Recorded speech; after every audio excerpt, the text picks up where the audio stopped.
नमस्कार दोस्तों, एजुकेशन 24 में आपका स्वागत है। दोस्तों, आज का वीडियो आप सभी के लिए बहुत ही खास होने वाला है, क्योंकि आज के इस वीडियो में आपको बीए सेकेंड ईयर के थर्ड सेमेस्टर में आपका जो सब्जेक्ट है हिंदी, उसके अंदर एग्जाम में कौन कौन से क्वेश्चन आने वाले हैं, इस वीडियो के अंदर मैं आपको एग्जाम में आने वाले क्वेश्चन के बारे में बताऊँगा। सो आप इस वीडियो को ध्यान से देखिएगा ताकि एग्जाम में आने वाले क्वेश्चन के बारे में आपको पता चल सके।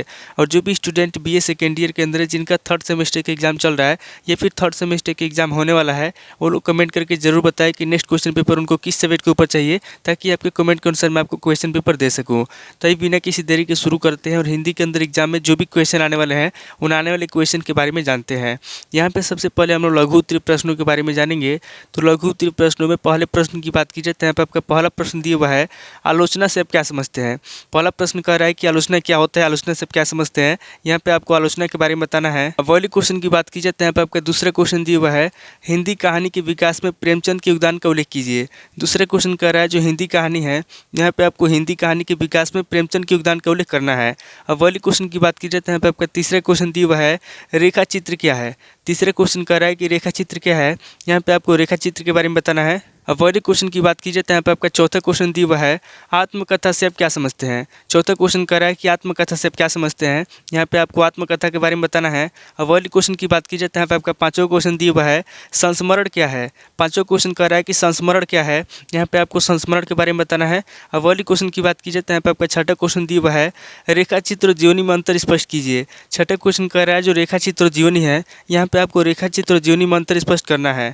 अब अगले क्वेश्चन की बात की जाए तो यहाँ पे आपका सातवां क्वेश्चन दिया हुआ है, आगे की कहानी कला पे प्रकाश डालिए। सातवां क्वेश्चन कह रहा है जो आगे है, यहाँ पे आपको आगे की कहानी कला पे प्रकाश डालना है। अब अगले क्वेश्चन की बात की जाए तो यहाँ पे आपका आठवां क्वेश्चन दिया हुआ है, कहानी का प्रतिपाद्य स्पष्ट कीजिए। आठवां क्वेश्चन कह रहा है जो पिता कहानी है, यहाँ पे आपको पिता कहानी के बारे में स्पष्ट रूप से बताना है। अब अगले क्वेश्चन की बात की जाए तो यहाँ पे आपका नौ क्वेश्चन दिया हुआ है, रामगुप्त की प्रमुख चरित्रगत विशेषताएं बताइए। नौ क्वेश्चन कह रहा है जो रामगुप्त है, यहाँ पे आपको रामगुप्त की प्रमुख चरित्रगत विशेषता बताना है। अब अगले क्वेश्चन की बात की जाए तो यहाँ पे आपका 10वां क्वेश्चन दिया हुआ है, दीपदान एकांकी के कथानक की विशेषताएं बताइए।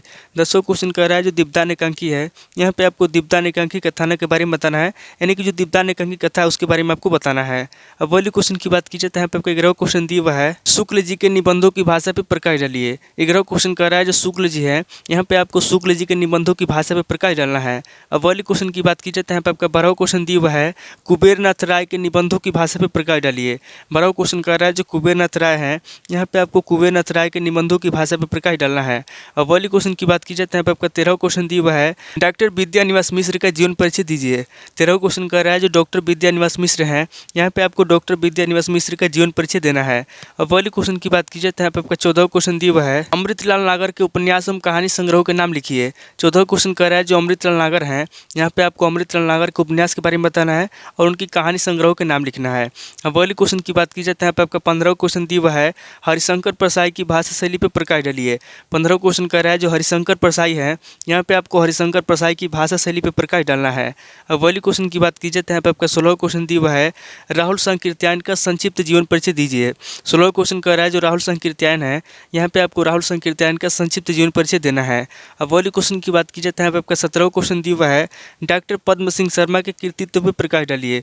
17वां क्वेश्चन कह रहा है जो डॉक्टर पद्म सिंह शर्मा है, यहाँ पे आपको डॉक्टर पद्म सिंह शर्मा के कृतित्व पे प्रकाश डालना है। अब अगले क्वेश्चन की बात की जाए तो यहाँ पे आपका 18वां क्वेश्चन दिया हुआ है, ओम प्रकाश वाल्मीकि का संक्षिप्त जीवन परिचय दीजिए। 18वां क्वेश्चन कह रहा है जो ओम प्रकाश वाल्मीकि है, यहाँ पे आपको ओम प्रकाश वाल्मीकि का संक्षिप्त जीवन परिचय देना है। तो टोटल आपके 18 क्वेश्चन हो गए जो आपसे लघु उत्तरीय प्रश्न में पूछे जाएंगे। अब आगे हम लोग दीर्घ उत्तरीय प्रश्नों के बारे में जानेंगे। तो यहाँ पे दीर्घ उत्तरीय प्रश्नों में पहले प्रश्न की बात की जाए तो यहाँ पे आपका पहला प्रश्न दिया हुआ है, हिंदी कहानी के विकास में प्रेमचंद के योगदान का मूल्यांकन कीजिए। पहला क्वेश्चन कह रहा है जो हिंदी कहानी है, यहाँ पे आपको हिंदी कहानी के विकास में प्रेमचंद के योगदान के बारे में बताना है और प्रेमचंद के योगदान का मूल्यांकन करना है। अब अगले क्वेश्चन की बात की जाए तो यहाँ पे आपका दूसरा क्वेश्चन दिया हुआ है, हिंदी नाट्य साहित्य के विकास पर एक निबंध लिखिए।